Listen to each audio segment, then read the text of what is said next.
Hi guys, welcome to my kitchen. Today's video magluluto po ako ngayon ng chicken curry. Ito pa yung mga ingredients.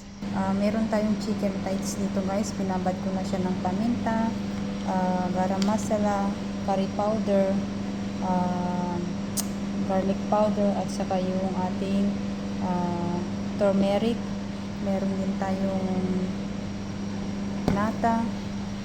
Meron din tayong grated ginger, grated garlic, onion, at saka yung ating carrots, patatas, at saka yung ating salt. Tara guys. Ayan, dito sa pan guys, maglagay ako ng cooking oil. Ayan, iprito ko lang muna guys yung ating chicken hanggang mag golden brown. Ayan na guys, tanggalin ko na yung chicken kasi golden brown na siya. Ayan, same pan guys, igisa natin yung ating sibuyas. At saka ilagay na rin natin guys yung ating ginger at garlic.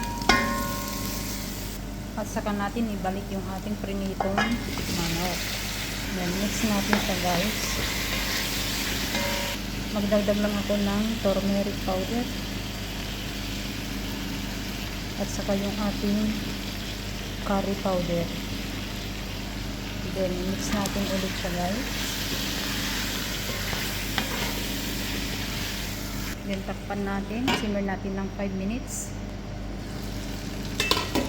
Ilagay na natin guys yung ating nata. Lagyan na natin siya ng chili. Yung maanghang guys. Saka natin siya i-mix. Magdagdag lang ako ng konting asin kasi kulang yung asin. Saka natin ilagay yung ating patatas at yung ating carrots. Mix natin ulit. Then takpan natin. Antayin natin guys hanggang lumambot yung ating carrots at saka yung patatas.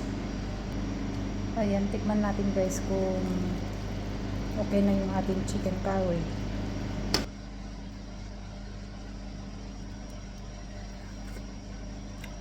Ang sarap guys.